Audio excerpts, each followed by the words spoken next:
नमस्ते हमारे रेलवे की तैयारी करने वाले प्यारे भाई, कैसे हैं आप सभी लोग। हमारे देश में करोड़ों लोगों का सपना है भारतीय रेलवे में नौकरी करना। लेकिन ये सपना कुछ चुनिंदा लोगों का ही पूरा होगा। किनका? जो मेहनत करेंगे मेरे भाई, जो अपने एग्जाम के सिलेबस को अच्छे से समझेंगे, उसको पढ़ेंगे, रिवीजन करेंगे, प्रीवियस ईयर के जो है क्वेश्चंस को सॉल्व करेंगे, मॉक टेस्ट लगाएंगे, क्वालिटी कंटेंट पढ़ेंगे, मैथ्स पे, रीजनिंग पे, जीके पे, करंट अफेयर पे, साइंस पे, जो है पूरी तरीके से इक्वली पोर्शंस पे ध्यान देंगे। तब जाके आपका रेलवे में घुसने का सपना पूरा हो पाएगा। और गणित को पढ़ाने की जिम्मेदारी तो हमने उठाई ली है। रेलवे ग्रुप डी का एग्जाम बहुत जल्द होगा। हम उसके डेली अपने चैनल पर प्रैक्टिस सेट सॉल्व करवा रहे हैं। 5 हम करा चुके हैं और आज की क्लास में हम रेलवे ग्रुप डी के लिए 6ठा प्रैक्टिस सेट सॉल्व करेंगे। इससे आपको यह अंदाजा लगेगा कि भाई रेलवे में नौकरी अगर लेनी है तो इस तरह के सवाल हमको लगाने हैं, इस लेवल तक की प्रैक्टिस करनी है। आप हमारे चैनल पे जाएंगे मैथ्स कॉन्सेप्ट किंग पे, तो ये चैनल मैंने पूरा डेडिकेट कर रखा है अपने रेलवे वाले बच्चों के लिए। पहले आरपीएफ वाले बच्चों को पढ़ाया था, फिर एनटीपीसी वाले बच्चों को, अब मैं ग्रुप डी वाले बच्चों को पढ़ा रहा हूं। ठीक है, यहां पे आपको चैप्टर वाइज कंसेप्चुअल क्लासेस भी मिलेंगे और प्रैक्टिस क्वेश्चंस भी मिलेंगे।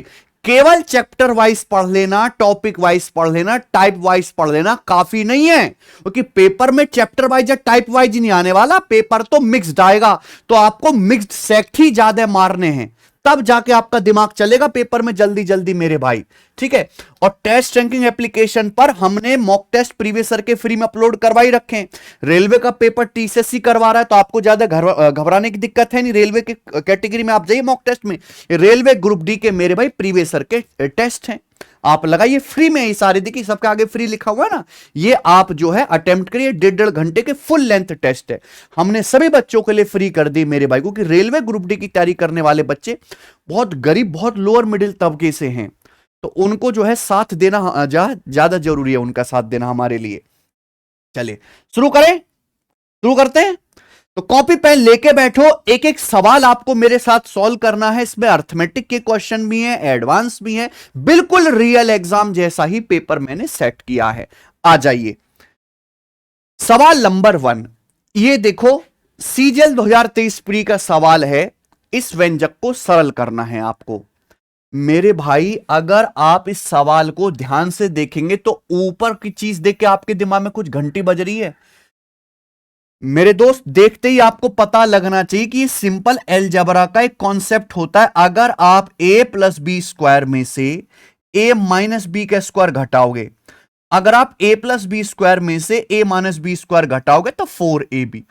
ऐसे छोटे छोटे कॉन्सेप्ट आपको पता रहेंगे तो ही तो सवाल कर पाओगे। बस यहां क्या है, ए की जगह 326 कर दिया, बी की जगह 322 कर दिया, तो ए प्लस बी स्क्वायर माइनस ए माइनस बी स्क्वायर क्या आ जाएगा बच्चे ऊपर 4ab, यानी कि 4 गुणा 326 गुणा 222, ये हो गया ऊपर। क्लियर है? आप बोलोगे यस सर। नीचे क्या है बच्चे? नीचे है 326 गुणा 74, नीचे हम कुछ कर ही नहीं सकते। अब देखो 326 से 326 कट गया, 74 से 222 3 बार कट गया, यानी कि 4 तिया 12, ये रहा 4, ये रहा 3, 4 की 3 में गुणा होगी 12।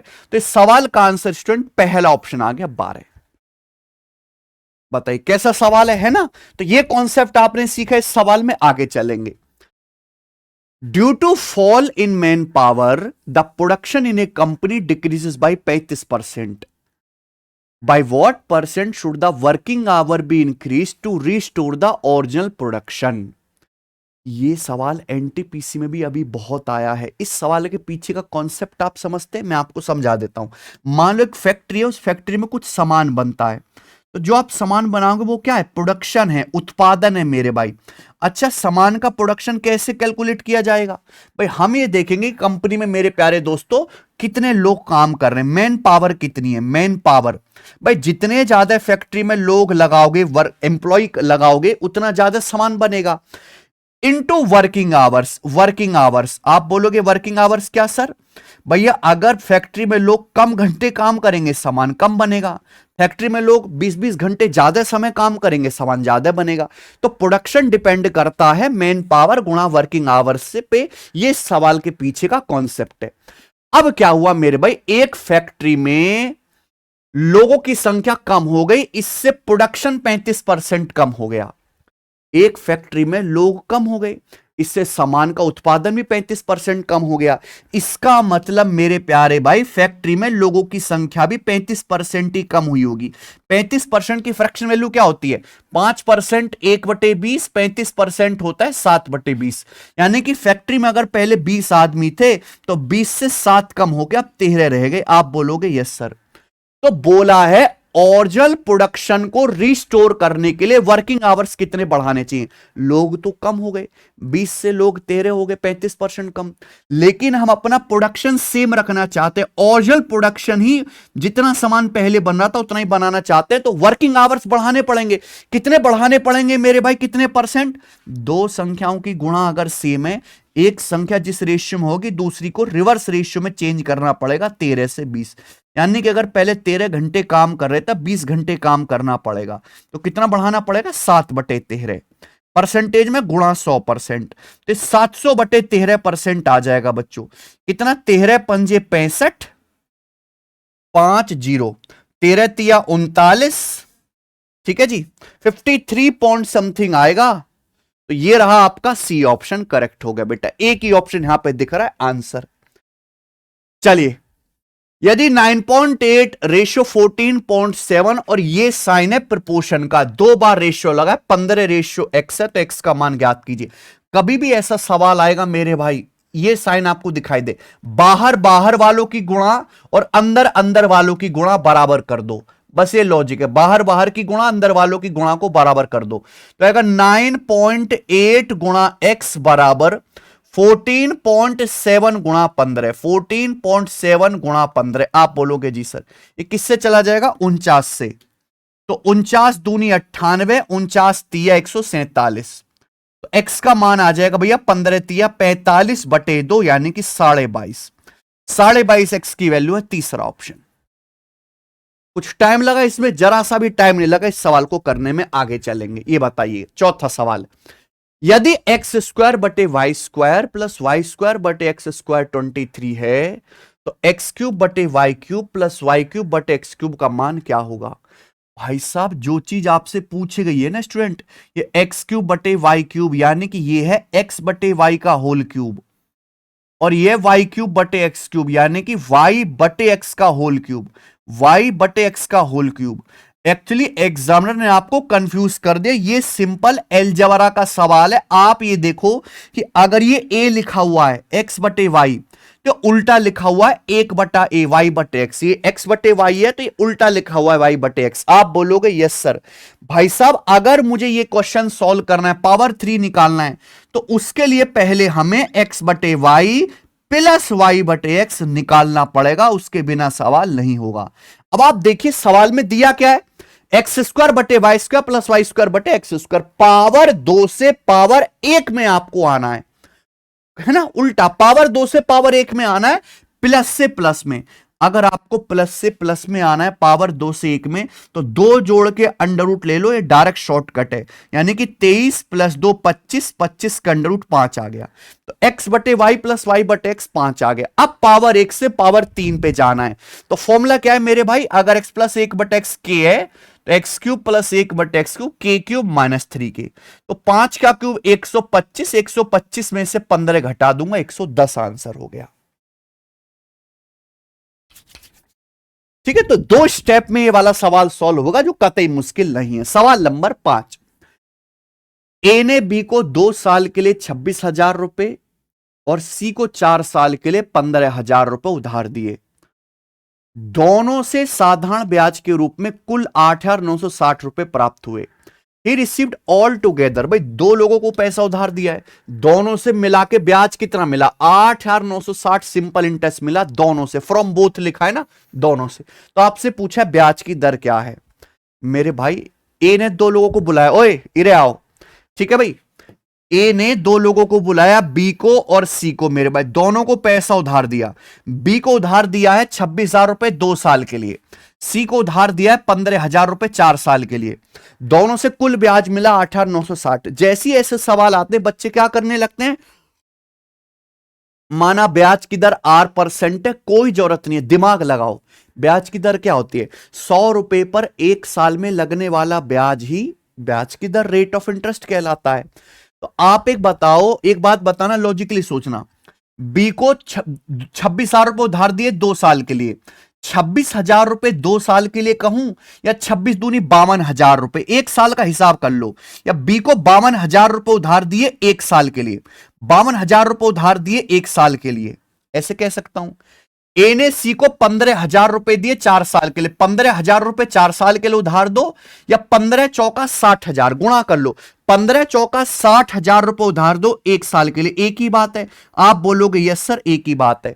चाहे आप 15,000 रुपए 4 साल के लिए उधार दो सिंपल इंटरेस्ट पे, या 60,000 रुपए 1 साल के लिए उधार दो, सेम ब्याज मिलेगा मेरे भाई, एक ही बात है। यानी कि ए ने टोटल कितना पैसा उधार दिया है, 52 + 60 ही आ जाएगा मेरे भाई, 1,12,000 रुपए। तो 1,12,000 रुपए उधार दिए टोटल ए ने 1 साल के लिए, और ब्याज कितना मिला? ब्याज मिला भाई दोनों से मिलाकर 8,960 रुपए ब्याज मिला, 8,960 रुपए ब्याज मिला। यानी कि 1,12,000 रुपए पर 1 साल में 8,960 रुपए ब्याज मिला। ब्याज की दर क्या होती है?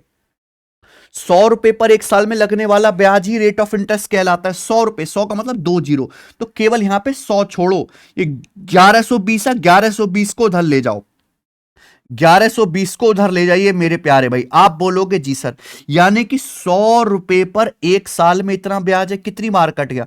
पूरा का पूरा 8 बार, 100 800 12 96, यानी कि 8 रुपए। तो 100 रुपए पर 1 साल में 8 रुपए ब्याज जो है मिला है, तो ब्याज की दर क्या आ गई? 8% पर एनम। ये है बेस्ट तरीका इस सवाल को करने का। हां, दिमाग जरूर आपको लगाना पड़ेगा। सवाल नंबर 6 देखेंगे अगला, बहुत प्यारा क्वेश्चन है। यदि cos 3 अल्फा बराबर है sin अल्फा -22 डिग्री के, जहां 3 अल्फा 90 डिग्री से कम है, तो अल्फा का मान क्या है? देखो भाई, अगर साइन ए कॉस ए के बराबर दिया है, टेन ए कॉट बी के बराबर दिया है, सेक ए कॉसेक बी के बराबर दिया है, तो ये एंगल जो है ए और बी, इनको जोड़ 90 आना चाहिए। यहां पर अगर साइन ए कॉस बी के बराबर है, तो ये जो दोनों एंगल है इनको जोड़ के 90 डिग्री आएगा। कॉम्प्लीमेंट्री एंगल है अगर दो, तो ही साइन ए कॉस बी के बराबर है। इनको जोड़ो, जोड़ के क्या आएगा? 3 alpha plus alpha 4 alpha, 4 alpha -22 degree बराबर 90 है। आप बोलेंगे जी सर, माइनस का 22 उधर चला जाएगा, तो 4 अल्फा बराबर 112 डिग्री। तो 28 चौका 112, अल्फा की वैल्यू 112/4, 28 डिग्री आ गई दोस्त। और ये आंसर है ऑप्शन नंबर सी। निहायत ही आसान क्वेश्चन, आगे चलेंगे। सवाल नंबर है आपके सामने 7, बताइए। ये सवाल as it is group D के पेपर में आया था 2022 में, प्रीवियस ईयर का सवाल है, तो भाई आपको करना पड़ेगा। A retailer permits a trade discount of 25% followed by a cash discount of 8% on the already discounted price of his goods. ठीक है, and still makes a net gain of 17.3% of the cost price. At what percent above the cost price of the goods is the marked price fix? माल का अंकित मूल्य उसके क्रिय मूल्य से कितने percent अधिक रखा गया है? सामान का जो मार्क प्राइस है कॉस्ट प्राइस से कितने परसेंट ज्यादा रखा गया था? देखो, आपको कॉस्ट प्राइस और मार्क प्राइस में चाहिए रिलेशन। सीपी और एमपी का फॉर्मूला क्या होता है? सीपी बटे एमपी बराबर होता है 100 - डी अपॉन 100 + पी। ये फॉर्मूला होता है मेरे भाई। देखिए, इस सवाल में एक झोल है। एक रिटेलर है मेरे प्यारे भाई, एक रिटेलर पहले जो है 8% का कैश डिस्काउंट देता है। सॉरी, एक रिटेलर जो है पहले 25% की व्यापारिक छूट देता है। रिटेलर कहता है भाई साहब हमारी दुकान में आओ, हम आपको 25% डिस्काउंट देंगे। 25% डिस्काउंट देने के बाद जो प्राइस आता है, उस प्राइस पर 8% का कैश डिस्काउंट भी देता है। कहता भाई साहब कैश में पैसा पे करोगे तो और 8% डिस्काउंट दूंगा। यानी कि व्यापारी 25% और 8% की दो लगातार सक्सेसिव छूट दे रहा है। यानी कि व्यापारी ने कुल कितना डिस्काउंट दिया, तो आपको वो निकालना पड़ेगा। नेट डिस्काउंट कितना हो जाएगा? 25 और 8 का सक्सेसिव कैसा आएगा प्यारे बच्चे? फॉर्मूला से 25 + 8 - 25 × 8/100 ये होता है बेटा formula x + y - xy/100 discount का।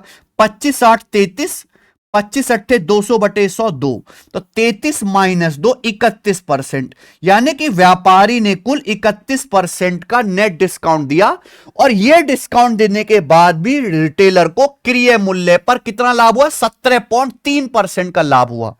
अगर किसी सवाल में डिस्काउंट परसेंटेज दिया हुआ है, लाभ परसेंट दिया हुआ है, सीपी से एमपी का रेशियो निकाल सकते हैं। बस इस सवाल में यही चीज था कि यहां डिस्काउंट ना 2 लगातार दिए गए सक्सेसिव, तो आपको पहले नेट डिस्काउंट निकालना था। सीपी से एमपी का रेशियो डिस्काउंट 31, डिस्काउंट की जगह 31 रखो, 100 - 31 69। प्रॉफिट कितना हुआ? 17.3, तो 100 में 17.3 जोड़ेंगे 117.3 आ गया। डेसिमल हटाओगे तो 0। किससे जाएगा? 23 से। 23 × 69, 23 पंजे 115, 23 से कम 23, फिर 3 से चला जाएगा मेरे भाई। 30 10 बार 51 17 बार, सीपी से एमपी का रेशियो आ गया। यानी कि सामान का क्रय मूल्य 10 है तो मार्क प्राइस 17 है। तो मार्क प्राइस कितना ज्यादा है? क्रय मूल्य से 7 जाते हैं। कॉस्ट प्राइस है 10, यानी कि 70%। 1/10 10% होता है, 7/10 70%। तो मार्क प्राइस कॉस्ट प्राइस से 70% अधिक है। ठीक है प्यारे भाई, ये सवाल था। आगे चलेंगे। दो संख्याएं 9 11 के रेशियो में है, अगर उनका एचसीएफ 23 है तो संख्याओं में कितना अंतर है? बहुत बढ़िया। दो संख्याओं का रेशियो 9 11 है, ठीक है प्यारे बच्चे, और उनका एचसीएफ 23 है। अगर दो संख्याओं का एचसीएफ 23 है मेरे प्यारे भाई, तो संख्याएं जो होंगी वो 23 से कटने वाली होंगी 23 से। एक्चुअली जब मैं संख्याओं का रेशियो लेता हूं तो दोनों संख्याओं में जो कॉमन चीज है, जो हाईएस्ट कॉमन चीज है, वो कट जाती है। रेशियो लेने के बाद संख्याओं का 9 11 आता है, तो संख्याएं क्या होंगी? ये जो एचसीएफ है ना 23, इसको 9 और 11 से गुणा कर दीजिए, ये संख्याएं होंगी मेरे प्यारे भाई, ये संख्याएं होंगी बच्चों। क्लियर है? बात समझ में आई? अगर आप इनका रेशियो लोगे 23 23 कट जाएगा, रेशियो 9 11 ही आएगा। पूछा है संख्याओं का डिफरेंस लेंगे मेरे प्यारे भी, तो 23 कॉमन, ब्रैकेट में 9 11 का डिफरेंस 2, यानी कि 46, 46 आंसर आ गया। मान लो इसी सवाल में अगर आपसे एलसीएम पूछा होता, एलसीएम, तो भैया एचसीएफ तो आएगा ही आएगा 23, संख्याओं का रेशियो 9 11, 9 11 से और गुणा कर देंगे, ये संख्याओं का एलसीएम आ जाएगा। संख्याओं का डिफरेंस जो आएगा वो एचसीएफ से कटने वाला नंबर होगा। 23 से कटने वाला नंबर भी आप चेक कर सकते थे, जो नंबर 23 से कटेगा वो आंसर होगा। आगे चलेंगे। 9वां सवाल, यदि tan theta minus cot theta 4 है तो tan square theta plus cot square theta क्या होगा? वेरी वेरी वेरी इंपॉर्टेंट सवाल, वेरी इंपॉर्टेंट सवाल मेरे भाई, इसको मन में बिठा लीजिए आप सभी लोग। वैसे तो डायरेक्ट ही हो जाएगा, पर मेरे भाई जैसे tan theta minus cot theta 4 है, पावर 1 से पावर 2 में जाना है, तो सिंपल क्या कर देंगे आप लोग? स्क्वायर कर देंगे, दोनों तरफ से स्क्वायर करेंगे मेरे भाई। tan a माइनस बी का स्क्वायर क्या होता है? a square plus B square minus 2ab। tan square theta plus cot square theta minus 2ab। अच्छा, जब 2ab करेंगे तो tan थीटा गुणा कॉट थीटा 1 हो जाएगा। बोलो 1 हो जाएगा कि नहीं? मैंने लिखा नहीं है। tan square theta plus cot square theta minus 2ab। ab का मतलब tan theta into cot theta 1 होता है, दोनों एक दूसरे के उल्टे होते हैं, बराबर 4 का स्क्वायर 16। आपको निकालना क्या है बच्चों? ये tan square theta plus cot square theta निकालना है, तो -2 चला जाएगा राइट साइड में, तो इसकी वैल्यू क्या आ जाएगी? 16 प्लस 2 18। इस सवाल का आंसर 18 आ गया, डी ऑप्शन। बताइए, पूरी दुनिया में इससे आसान कोई सवाल है? नहीं। सवाल नंबर 10 देखो आप। x 94 प्रश्न के उत्तर देता है, उसे 141 नंबर मिलते हैं। अगर सही प्रश्न के 4 नंबर दिए जाते हैं, गलत उत्तर के लिए 1 अंक काटा जाता है, तो x द्वारा दिए गए रॉन्ग आंसर्स की संख्या कितनी है? ये एएलपी के पेपर का सवाल है मेरे भाई, बहुत चुन चुन के रिसर्च करके मैंने सवाल डाले हैं, और ये प्रैक्टिकल सवाल है, क्योंकि आपके पेपर में भी ऐसा ही होता है ना। अगर आप मेरे दोस्तों कोई सवाल अटेम्प्ट नहीं करोगे, कोई नंबर नहीं मिलेगा। अगर आपने सही किया मेरे प्यारे भाई, तो आपको 4 नंबर मिलते हैं, 4 नंबर। एक सवाल आपने गलत कर दिया तो 1 नंबर काट लिया जाता है। अब इस सवाल में बच्चे एलिगेशन भी लगाते हैं, एक्स वाई मान के भी करते हैं, इक्वेशन भी सॉल्व करते हैं। मैं आपको बेस्ट तरीका बताऊंगा शिफ्टिंग, कि भैया एक्स ने एक पेपर में 94 क्वेश्चन अटेम्प्ट किए, मैंने मान लिया कि सारे के सारे करेक्ट हैं, मान लिया कि उसने सारे के सारे सवाल जो हैं सही करें। तो एक बात बताओ, एक सवाल सही करने पर 4 नंबर मिलते हैं, तो 94 सवाल उसने अटेम्प्ट करें, मैंने मान लिया कि माना उसके सारे के सारे 94 सवाल सही हैं, तो 94 सवाल सही करने पर उसके नंबर कितने आने चाहिए? 360 और 16 376 नंबर आने चाहिए। आप बोलोगे हाँ सर, जबकि उसके नंबर आए कितने? 141 नंबर आए। 376 नंबर उसके आने चाहिए थे अगर सारे सवाल सही करता, लेकिन उसके एक्चुअल में नंबर 141 आए, तो कितने मार्क्स कम आए हैं? 235 नंबर कम आए हैं, उसके 235 मार्क्स कम आए हैं। क्लियर है? आप बोलोगे हाँ जी सर। वाई दिस 235 मार्क्स कम आएंगे? क्यों आए हैं 235 नंबर कम? क्योंकि एक सवाल सही करने पर उसके 4 नंबर मिलते हैं, लेकिन जब वो एक सवाल सही ना करके गलत कर देता है, जब वो एक सवाल सही ना करके रॉन्ग कर देता है, तो 4 नंबर मिलने की बजाय उसका 1 नंबर काट लिया जाता है। यानी कि एक सवाल गलत करने पर उसे 5 नंबर का नुकसान होता है बेसिकली। मेरी बात समझ में आ रही है? आप बोलोगे यस सर।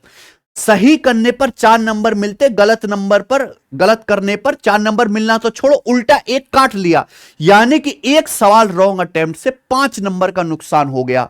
अगर उसके टोटल 235 नंबर कम आए हैं, एक रॉन्ग क्वेश्चन से 5 नंबर कटता है, तो 235 कम नंबर किस लिए आए हैं? तो 5 चौक 20, 3 5 7 35, यानी कि उसने 47 सवाल रॉन्ग अटेम्प्ट किए, 47। ठीक है जी, 47 सवाल उसने रॉन्ग अटेम्प्ट किए हैं। ये आंसर आ जाएगा इस सवाल का, सी ऑप्शन मेरे भाई।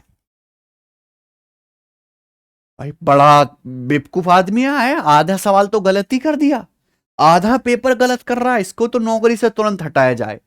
सवाल नंबर 11 देखेंगे।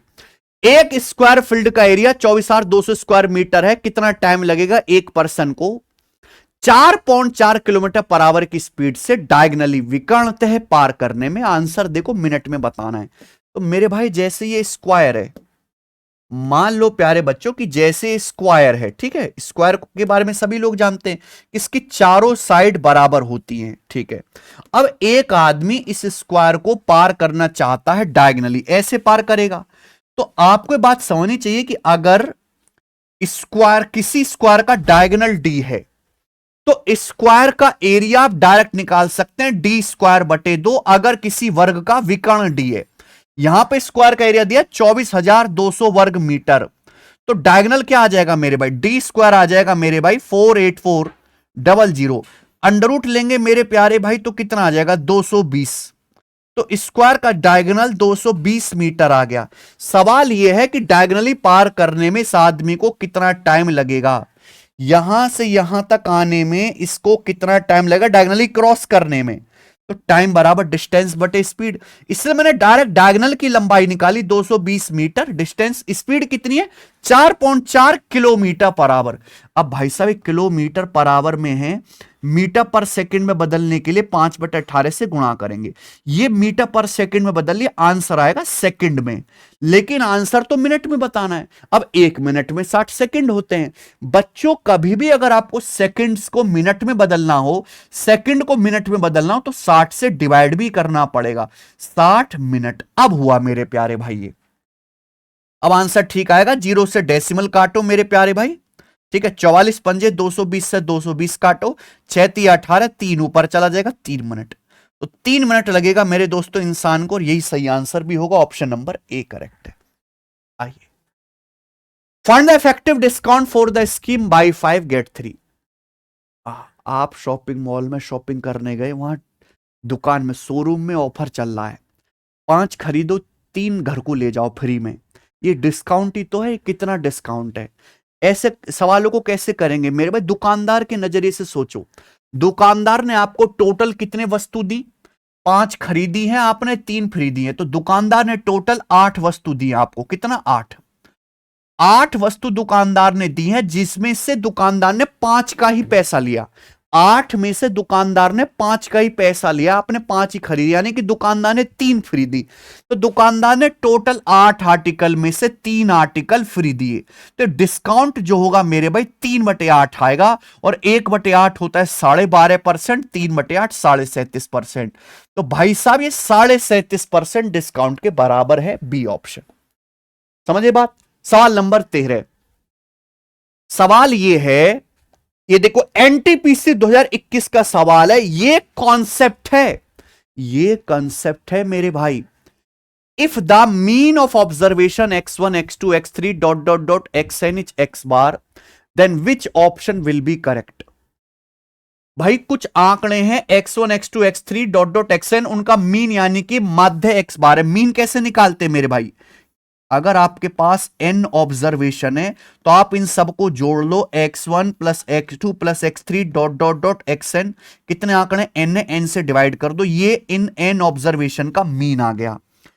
सवाल में बोला है कौन सा करेक्ट है मेरे प्यारे भी। देखिए एक लॉजिक ये है कि अगर आप मीन से हर एक संख्या को, हर एक आंकड़े को कंपेयर करेंगे, कंपेयर करके डेविएशन निकालेंगे, तो डेविएशन का जो सम आएगा वो 0 आएगा मेरे प्यारे भाई। सिग्मा का मतलब है 0, यानी कि आप x बार से हर संख्या को x बार को हर संख्या में से घटाओ, x1 माइनस x बार, x2 माइनस x बार, x3 माइनस x बार, xn माइनस x बार, ये क्या आएगा बेटा, डेविएशन। ये डेविएशन आएगा x1 माइनस x बार, है ना। दूसरी संख्या को कंपेयर करो मेरे भाई मीन से, दूसरी संख्या को कंपेयर करो x2 माइनस x बार, ऐसे ही हर एक संख्या का डेविएशन निकालते जाओ। अब xn से मीन को कंपेयर करो xn माइनस x बार, ये डेविएशन है, इनका जो सम आएगा वो 0 आएगा मेरे भाई। ठीक है, कॉन्सेप्ट यह है कि अर्थमेटिक मीन से ऑब्जर्वेशंस के डेविएशन का नेट सम 0 होता है। तो यानी कि इस बात को लिखेंगे कैसे, ये sigma i equal to 1 to n, 1 यानी कि एक्स आई का मतलब आपको x1 से लेके xn तक लेना है, हर संख्या में से x बार घटाना है, डेविएशन क्या आएगा, 0 आएगा। ये स्क्वायर वगैरह है, प्लस वगैरह, प्लस तो आएगा ही नहीं मेरे भाई, यहां स्क्वायर भी नहीं होगा। तो ये लॉजिकली सवाल है मेरे भाई। सवाल नंबर 14 देखेंगे, बताओ। अच्छा, रेलवे ग्रुप डी 2022 का एज इट इज क्वेश्चन है प्रीवियस से टाइम एंड वर्क का। मैं अल्टरनेट डेज के ज्यादा से ज्यादा सवाल करवा रहा हूं, ए बी सी किसी काम को 18, 24 और 60 दिन में पूरा कर सकते हैं। तो मेरे भाई यहां पर 3 लोग हैं, ए बी और सी। अच्छा, ए किसी काम को 18 दिन में कर सकता है, और मेरे भाई बी उसी काम को 24 दिन में कर सकता है, और सी 60 दिन में कर सकता है। तो एलसीएम कितना आएगा दोस्त, यहां पे ये आ जाएगा 360, 360 आपका आ जाएगा। अगर आपको एलसीएम निकालने में ही टाइम लग रहा है तो आपको कुछ पता ही नहीं है। पता होना चाहिए कि 360, 180, 90, 72, 18, 24, 45 सबसे डिवाइड होता है मेरे दोस्तों, ये आपको पता होना चाहिए। ये कैसे पता चलेगा, प्रैक्टिस से पता चलेगा। ए की एफिशिएंसी कितनी आ जाएगी मेरे भाई, 20 आ जाएगी।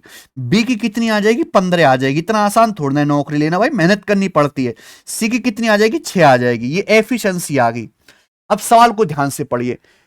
ए प्रतिदिन कार्य करता है, बी और सी एक एक दिन छोड़कर उसकी सहायता करते हैं, जिसमें पहले दिन बी ए को असिस्ट करता है, तो बताइए काम कितने दिन में पूरा हो जाएगा। ध्यान से सुनेगा। ए हर दिन काम करता है, ए पहले दिन भी करेगा, दूसरे दिन भी करेगा, तीसरे दिन भी करेगा, चौथे दिन भी करेगा, ऐसे ही करता रहेगा। बी और सी बारी बारी से एक एक दिन छोड़ के बी ए की हेल्प करेंगे, यानी कि ए की हेल्प पहले दिन बी करेगा, फिर ए की हेल्प अगले दिन सी करेगा, फिर ए की हेल्प बी करेगा, फिर सी करेगा, ऐसे ही चलता जाएगा मेरे भाई जब तक काम पूरा नहीं हो जाता। तो आपने एक बात देखी, या हर 2 दिन के बाद सेम पैटर्न रिपीट हो रहा है, ए प्लस बी, ए प्लस सी, ए प्लस बी, ए प्लस सी, ए प्लस बी, ए प्लस सी। तो यानी कि 2 दिन के पैटर्न को पकड़ लो, क्योंकि हर 2 दिन में सेम जो है पैटर्न से काम चल रहा है। तो पहले दिन ए और बी कितना काम करेंगे, 20 और 15 35। अगले दिन ए और सी मिलकर कितना काम करेंगे मेरे प्यारे भी, ए 20 करेगा, सी 6, 20 और 6 26। तो इस हिसाब से प्यारे स्टूडेंट मुझे यह बताओ 2 दिन में कितना काम हो जाएगा। हर 2 दिन में कितना काम होगा, हर 2 दिन में होगा 35 प्लस 26 यानी कि 61। हर 2 दिन में 61 यूनिट काम होगा, लेकिन काम हमें करना कितना है? 360 काम करना है। हमें काम करना कितना है? 360 काम करना है। अब एक बात बताओ, 61 के नजदीक, 61 का कौन सा मल्टीपल है 360 के नजदीक? हर 2 दिन में 61 यूनिट काम हो रहा है, हमें तो 360 काम करना है। तो 61 का कौन सा मल्टीपल है 360 के नजदीक? अगर मैं 6 गुना कर दूं तो 360 और 6 366 हो जाएगा। मेरे प्यारे भाई, अगर मैं लेफ्ट साइड में राइट साइड में 6 से गुणा कर दूं, मल्टीप्लाई बाई 6 कर दूं दोनों तरफ, तो आप मुझे बताएं इस हिसाब से 6 दूनी 12 दिन में कितना काम होगा? 12 दिन में काम हो जाएगा 366, 366 यूनिट। लेकिन हमें काम करना है 360, यानी कि 12 दिन से कम में ही काम हो जाएगा। हमें 360 यूनिट काम करना है, हमें 6 यूनिट काम कम करना है। तो मेरे प्यारे भाई, 6 यूनिट काम कम करना है, तो जिस बंदे ने आखिर में काम किया होगा, जिन लोगों ने आखिर में, सबसे आखिर में काम किया होगा, उनसे 6 यूनिट काम कम करवाओ। आखिर में किसने काम किया होगा? ए प्लस सी ने। शुरुआत ए प्लस बी करते हैं, एंड ए प्लस सी करता है। ए प्लस सी एक दिन में 26 कुर्सी बनाते हैं, ए और सी मिलकर। ए और सी मिलकर एक दिन में 26 कुर्सी बनाते। हमें 6 कुर्सी कम बनवानी है, यानी कि 6/26 दिन कम काम करना चाहिए ए और सी को। तो ये आंसर आएगा मेरे प्यारे भाई 12 माइनस 6/26 का मतलब हो गया 3/13। 12 माइनस 3/13 दिन में काम खत्म हुआ है, तो मुझे ऊपर ही दिख रहा है ये वाला आंसर 11 से ही 10/13 दिन। 12 का मतलब 11 प्लस 1, 1 में से 3/13 घटाएंगे 10/13। अच्छा सवाल है, मजा आया होगा करके। ये बताइए सवाल नंबर 15। ये सवाल एनटीपीसी का। किसी ट्रायंगल की 3 मीडियन की लंबाई 3, 6, 5 है, ट्रायंगल का एरिया ज्ञात कीजिए। बहुत बढ़िया सवाल, बहुत बढ़िया सवाल है मेरे भाई। अगर किसी ट्रायंगल की 3 भुजाएं दी हो, उसका एरिया निकालना हो, हर बच्चे को आता है हीरोन्स फॉर्मूला से। लेकिन अगर तीनों माध्यिकाएं दी हैं, तो उसका एरिया कैसे निकाल लेंगे? इसका भी एक कॉन्सेप्ट है, ये कॉन्सेप्ट हम आपको बताते हैं। भाई, एक ट्रायंगल की 3 मीडियंस, 3 माध्यिकाओं की लंबाई दी, माध्यिका आप समझती हैं, तो इन तीनों मीडियन से जो ट्रायंगल बनता है, उसे ट्रायंगल का एरिया निकालो। इन तीनों मीडियन के इस्तेमाल से जो ट्रायंगल बनेगा, उस ट्रायंगल का एरिया निकालो। कैसे निकालेंगे? हीरोन्स फॉर्मूला से। सेमी पेरीमीटर का आएगा, जोड़ के आधा करो तीनों भुजाओं को, 3, 6, 9, 9, 5, 14, 14 का आधा 7, इस सेमी पेरीमीटर आ गया।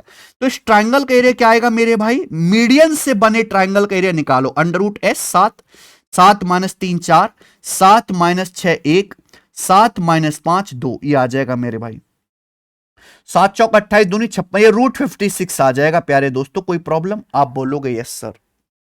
ठीक है, रूट यहां पे सॉल्व किया नहीं है। ये आ गया मीडियन से बने ट्रायंगल का एरिया, आप बोलोगे यस सर। लेकिन आपसे ये नहीं पूछा, आपसे पूछा उस ट्रायंगल का एरिया क्या होगा जिसकी माध्यिकाओं की लंबाई 3, 6 और 5 है। तो भैया आपने सबसे पहले मीडियन से बने ट्रायंगल का एरिया निकाला √56, लेकिन आपको उस ट्रायंगल का एरिया चाहिए जिसकी मीडियन जो है 3, 6, 5 है। तो जो मीडियन से बने ट्रायंगल का एरिया आएगा, इसको आपको 4/3 से गुणा करना है, 4/3 से मल्टीप्लाई करना है। ये उस त्रिभुज का एरिया आ गया जिसकी मीडियन 3, 6, 5 है। तो आंसर आएगा 4/3 √56। ये इस सवाल का आंसर आ जाएगा मेरे भाई। अगर आपको ये कॉन्सेप्ट पहले से पता था, मैं एक बार जानना चाहता हूं कमेंट्स में पढ़ने वाले कितने बच्चे ऐसे हैं जिनको ये कॉन्सेप्ट पहले से पता था। भाई एडवांस मैथ में ऐसे बहुत सारे कॉन्सेप्ट आपको सीखने पड़ेंगे। ये सारे कॉन्सेप्ट हमारी इस किताब कॉन्सेप्ट किंग के अंदर हैं। मान लो अगर आपको ज्योमेट्री के कॉन्सेप्ट नहीं पता, अलजेब्रा त्रिकोणमिति के फॉर्मूले ही नहीं पता, तो इनसे जो पेपर में 7-8 सवाल आएंगे वो ग्रुप डी में आप कैसे कर पाओगे? जबकि 7-8 सवाल में तो भैया दुनिया इधर से उधर हो जाएगी। एक एक नंबर पे नौकरियां जो हैं से बाहर हो जाएंगे लोग, एक एक नंबर पे। तो आपको मेहनत तो करनी पड़ेगी। सवाल नंबर 16, सॉल्यूशन ए में एसिड वाटर का रेशियो 1:5 है, दैट इज इन सॉल्यूशन भी 2:7 है। Equal quantity of both the solution are mixed, दोनों सॉल्यूशन की इक्वल क्वांटिटी को आपस में मिलाया जाता है, बराबर मात्रा को मिलाया जाता है। तो आपसे पूछा एसिड वाटर का नए सॉल्यूशन में रेशियो क्या होगा। बहुत बढ़िया बात है। देखो मेरे भाई, दो सॉल्यूशन है ए और बी। पहले में एसिड वाटर का रेशियो 1:5 है, दूसरे सॉल्यूशन में एसिड वाटर का रेशियो 2:7 है। इन दोनों की इक्वल क्वांटिटी, समान मात्रा को आपस में मिलाया जाता है, तो जो नया घोल आएगा उसमें एसिड वाटर का रेशियो क्या होगा, इक्वल क्वांटिटी मिलानी है। देखो यहां टोटल कितना सॉल्यूशन है, एसिड प्लस वाटर 1 5 6, यहां कितना है 2 + 7 9, ये तो कहीं से भी इक्वल नहीं है मेरे भाई, ये 6 और 9, यहां टोटल एसिड प्लस वाटर 2 7 9 है, तो 6 और 9 को बराबर करना पड़ेगा, और 6 9 का एलसीएम क्या होता है बेटा 18। तो यहां पे 18 18 कर लेते हैं, 6 को 18 बनाने के लिए ऊपर 3 से गुणा, यहां 9 को 18 बनाने के लिए जो है पूरे को 2 से गुणा। तो आप इनको अब आप मिक्स कर दीजिए मेरे भाई, तो क्या आ जाएगा रेशियो, एसिड कितना आएगा यहाँ 1 3 3, यहां कितना एसिड आएगा 2 दूनी 4, 3 4 7, यहां मेरे दोस्तों वाटर कितना आएगा 5 3 15, यह आएगा 7 दूनी 14, 15 14 29, 7 रेशियो 29 नए सॉल्यूशन में एसिड वाटर का रेशियो। ये सबसे आसान सवाल होता है, बस आप इक्वल कर दीजिए। 17,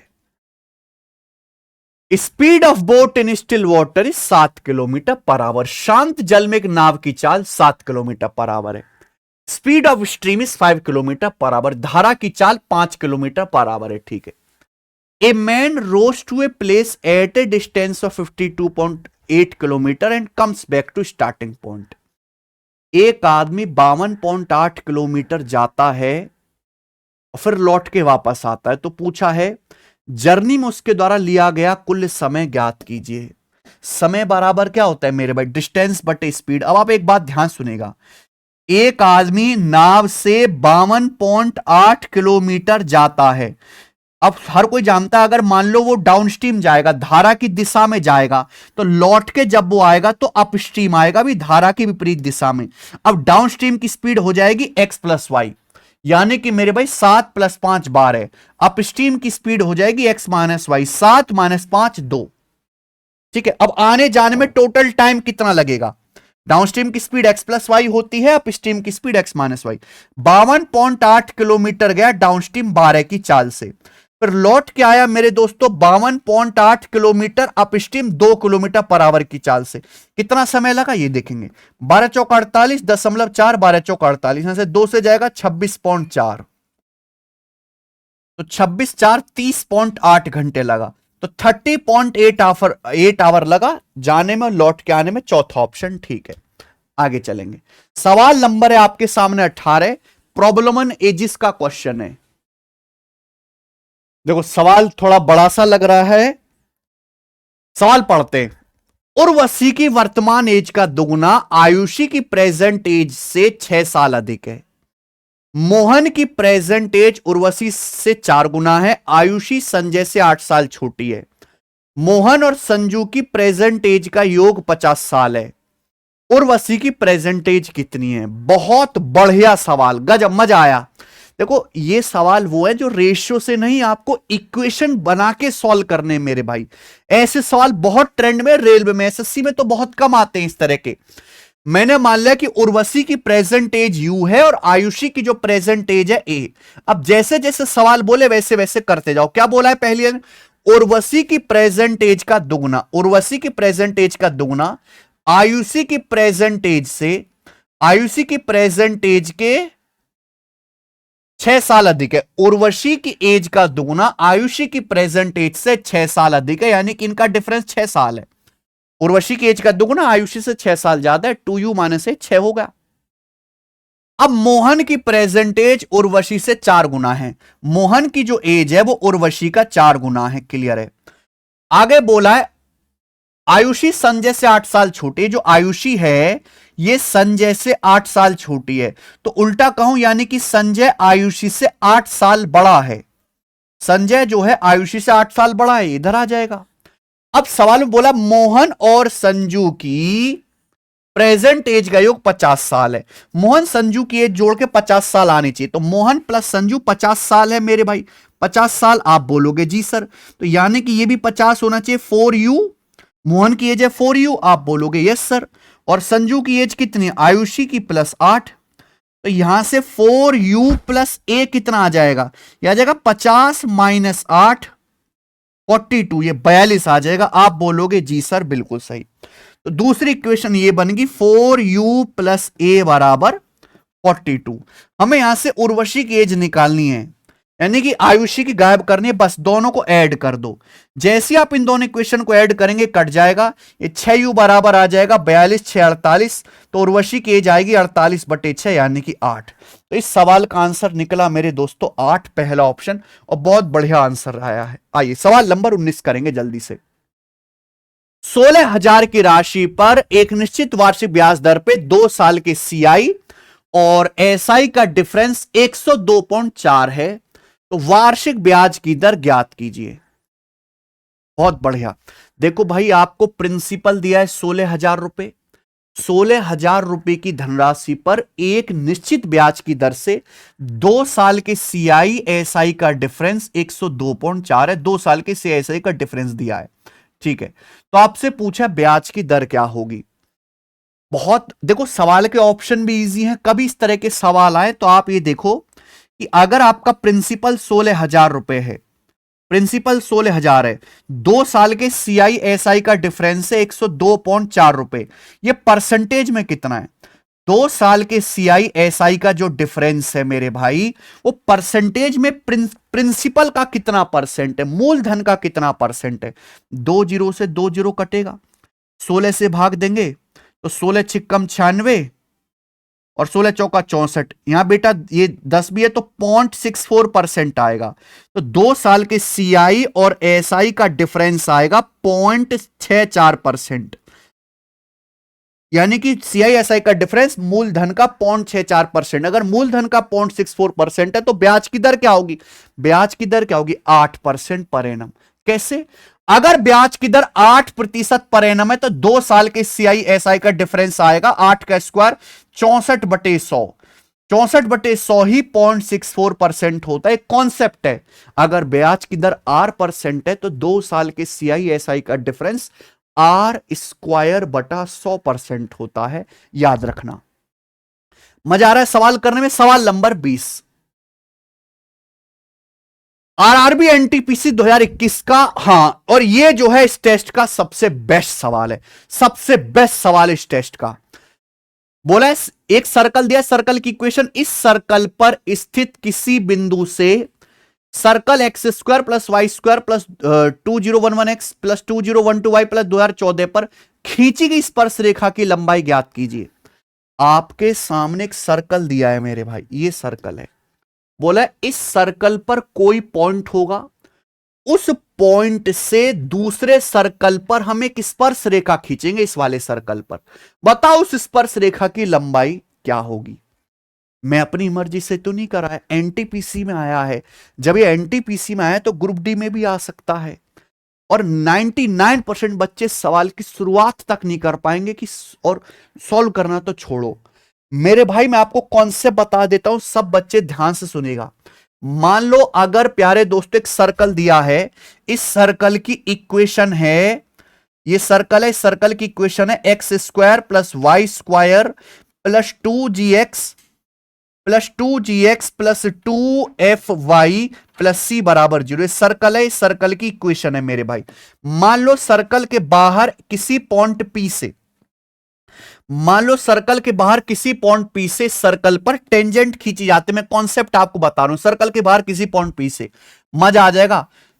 पॉइंट P के कोऑर्डिनेट है x1 y1, तो इस टेंजेंट की जो लंबाई होगी, इस टेंजेंट की जो लंबाई होगी मेरे प्यारे भाई, इस टेंजेंट की जो लंबाई होगी वो इस सर्कल में, जो सर्कल की इक्वेशन है, इसमें x की जगह x1 रख दो, y की जगह y1 रख दो। इस टेंजेंट की जो लंबाई होगी x1 का स्क्वायर + y1 का स्क्वायर + 2gx1 + 2fy1 + c, इसका अंडर रूट, इसका अंडर रूट, ये आंसर आएगा मेरे प्यारे में। This is the answer. ये कॉन्सेप्ट है। अगर कोई सर्कल जिसकी इक्वेशन ये है, ये सर्कल की इक्वेशन है, इसके बाहर किसी पॉइंट से x1 y1 से इस पे टेंजेंट खींच जाते तो टेंजेंट की लंबाई का फॉर्मूला ये है मेरे दोस्तों। क्या करना है, जिस बिंदु से आप टेंजेंट खींचोगे x की जगह x1, y की जगह y1 लेना है, जीरो हटाओ, अंडर रूट करना है मेरे भाई। अब मान लीजिए मेरे भाई इस सर्कल पर कोई बिंदु है, इस सर्कल पर कोई बिंदु से दूसरे सर्कल पर टेंजेंट की लंबाई निकालने। मैंने मान लिया कि इस सर्कल पर जो बिंदु है, मान लीजिए इस सर्कल पर जो बिंदु है उसके कोऑर्डिनेट है x1, y1। ये मैंने मान लिया। बहुत बढ़िया सवाल है, हाई लेवल का, मजेदार। मान लिए इस सर्कल पर एक बिंदु x1, y1, इससे दूसरे सर्कल पर जब हम टेंजेंट खींचेंगे, x1, y1 से जब टेंजेंट खींचेंगे तो टेंजेंट की लंबाई क्या आएगी? है भाई, टेंजेंट की लंबाई क्या आएगी? Under root of x1 square plus y1 square plus 2011 x1 plus 2012 y1 plus 2014 plus 2014 का अंडर रूट। ये टेंजेंट की लंबाई आएगी। आप कहोगे सर ऐसा तो कोई भी ऑप्शन नहीं है। अब लॉजिक ये है कि ये जो पॉइंट x1 y1 है ये इस सर्कल पर है, ये जो पॉइंट x1 y1 है इस सर्कल पर स्थित है, इसी से टेंजेंट खींच रहे हैं। तो x1 y1 इस सर्कल को सेटिस्फाई करेगा, यानी कि x1 का स्क्वायर प्लस y1 का square plus 2011 x1 plus 2012 y1 plus 2013 बराबर 0 आएगा। यह बात ही सवाल की सबसे खास बात है कि x1 square plus y1 square plus 2011 x1 plus 2012 y1 plus 2013 बराबर क्या आएगा? 0। तो यहां पे जो 2014 है इसको मैं लिख सकता हूं 2013 प्लस 1, 2013 प्लस 1। तो इसकी जो वैल्यू आएगी मेरे प्यारे में, इसकी जो वैल्यू आएगी, इसकी जो वैल्यू आएगी वो 0 है मेरे दोस्तों, क्योंकि x1 y1 जिस बिंदु से हम टेंजेंट खींच रहे हैं वो इस सर्कल पर है, तो इस सर्कल को सेटिस्फाई करेगा, संतुष्ट करेगा। इसकी वैल्यू 0 होगी। 0 प्लस 1 यानी कि 1, 1 का अंडर रूट 1। तो इसका आंसर 1 है। ऑप्शन नंबर ए करेक्ट है। पूरा कॉन्सेप्ट ही मैंने आपको बता के रख दिया।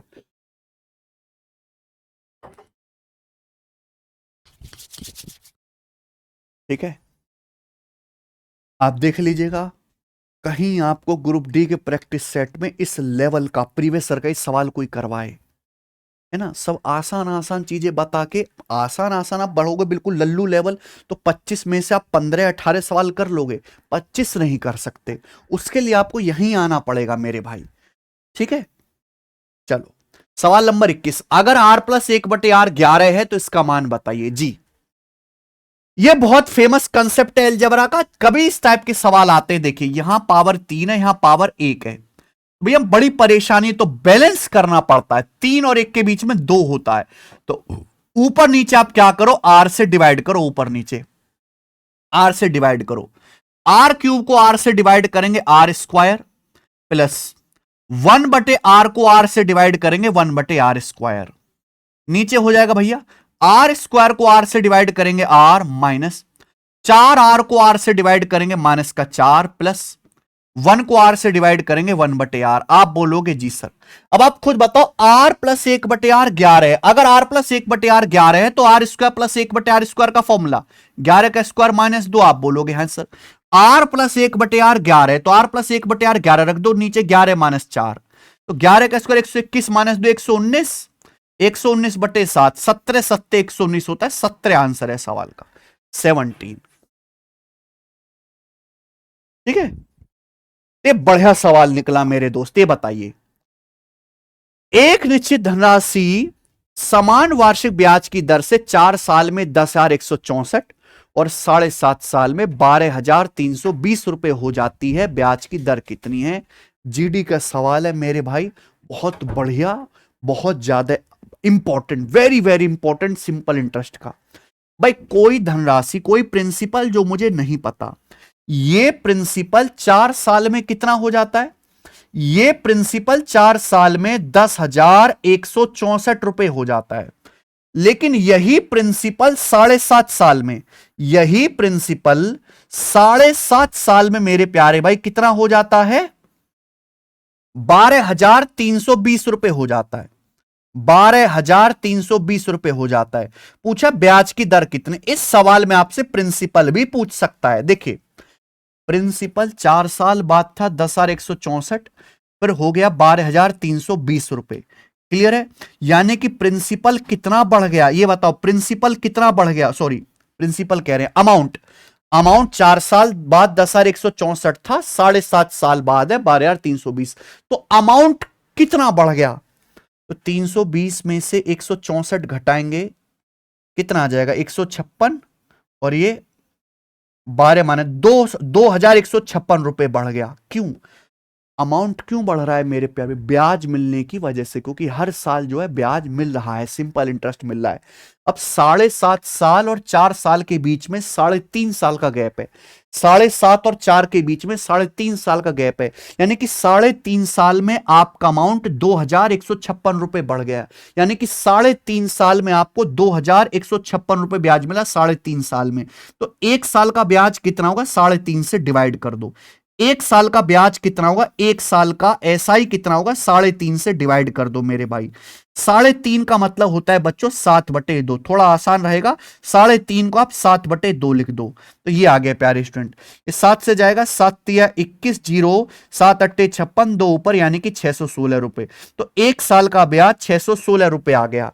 आपसे पूछा प्रिंसिपल, अगर 1 साल का ब्याज 616 रुपए, तो 4 साल का कितना होगा? 1 साल का 616 रुपए, 4 साल का कितना आएगा? 2,464 रुपए। 2,464 रुपए आ गया। आप बोलोगे हाँ जी सर। देखो, आपको पहले प्रिंसिपल पता करना पड़ेगा। प्रिंसिपल पी पर आपको 4 साल में 2,464 रुपए ब्याज मिला, तब जाके अमाउंट 10,164 हुआ। तो प्रिंसिपल क्या होगा? अमाउंट 10,164 है 4 साल बाद, जिसमें से 2,464 रुपए ब्याज मिला है। तो अमाउंट में से ब्याज घटा दो मेरे भाई, अमाउंट में से ब्याज घटा दो, तो आपका प्रिंसिपल आ जाएगा 0,77, 7,700 रुपए आपका प्रिंसिपल आ गया। 10,164 में से 2,464 घटाओ, ठीक है जी। प्रिंसिपल 7,700 रुपए। अगर आपसे सवाल में प्रिंसिपल पूछा होता, आंसर आता 7,700, पूछा ब्याज की दर, आप बताओ 7,700 रुपए के प्रिंसिपल पर 1 साल का ब्याज कितना है? 1 साल का ब्याज 616 रुपए, 1 साल का ब्याज 616 रुपए, परसेंटेज में कितना? गुणा 100%। ये आ गया भैया, ये कट गया बच्चे, यहां से कितनी बार जाएगा? ये 8 बार, 8% पर एनम। ये आ गया जी, ब्याज की दर है सी ऑप्शन। आगे चलेंगे। 26, 40, 22, 34 में हर संख्या में जब प्रत्येक मैक्स जोड़ा जाता है तो प्राप्त संख्याएं प्रोपोर्शन में होती हैं।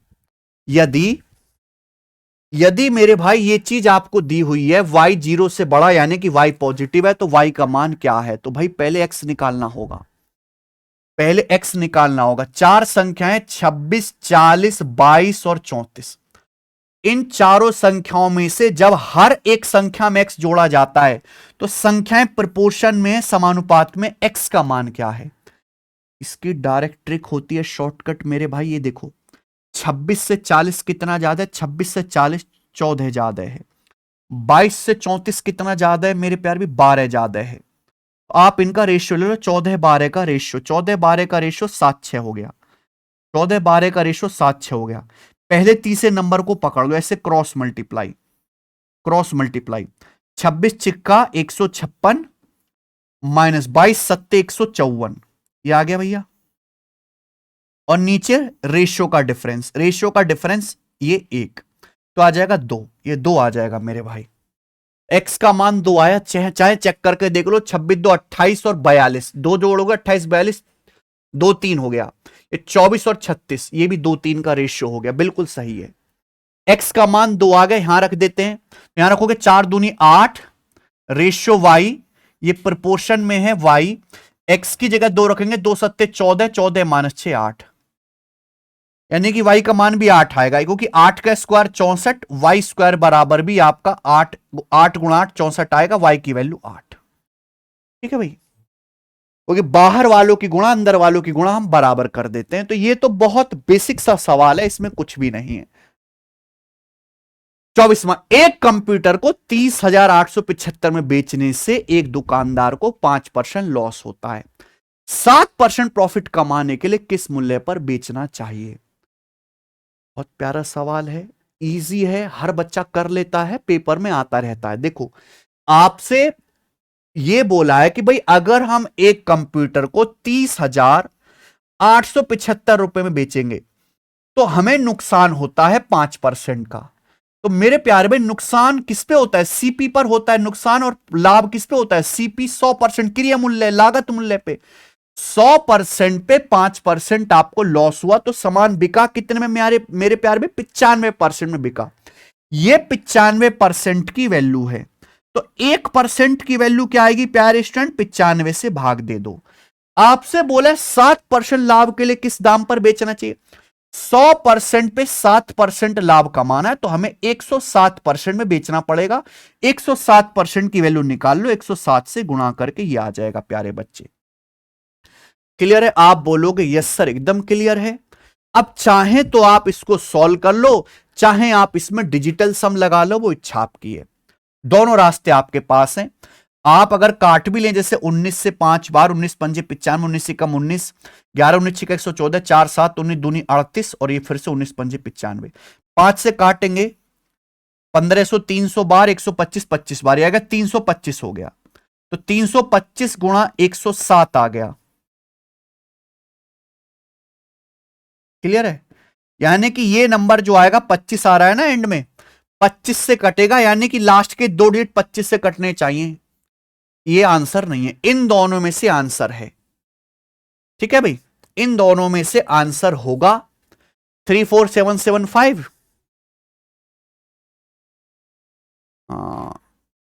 क्योंकि यहां भी लास्ट के 2 डिजिट 25 से कट रहे हैं। तो अप्रोक्स देख लेते हैं। 325 की 100 में गुणा करेंगे 32,500, और 7 में गुणा करेंगे मेरे प्यार भी 2100। 32,500 2100, यानी कि 35,000 नहीं पहुंचेगा भैया। ये गुणा करके 35,000 नहीं पहुंचेगा, 35,000 से कम रहेगा, 34,000। ठीक है, पूरी गुणा नहीं करनी, लगभग आप सोच लो ब्रेक करके। लास्ट सवाल आज के टेस्ट का। 53 और 117 मीटर ऊंची दो इमारतें, उनके बीच की दूरी, उनके शीर्षों के बीच की दूरी 136 मीटर है। तो आपसे पूछा है दोनों बिल्डिंग के बीच की डिस्टेंस क्या है। मान लीजिए मेरे प्यारे भाई ये दो बिल्डिंग है, ये दो बिल्डिंग है, ये दोनों बिल्डिंग के टॉप हैं। अब एक इमारत यहां 53 मीटर ऊंची है, दूसरी इमारत 117 मीटर ऊंची है, यही है। अब दोनों के जो टॉप है, इनके बीच की दूरी 136 मीटर है, 136 मीटर। सवाल यह है कि दोनों इमारतों के बीच की दूरी, तो एक इमारत यह है, दूसरी है, इनके बीच की दूरी ये आपको बतानी है।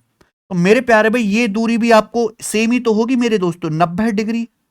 मैंने अपनी मर्जी से पैरेलल खींच ली। अब बताओ ये 53 है, तो ये भी तो 53 आ जाएगा।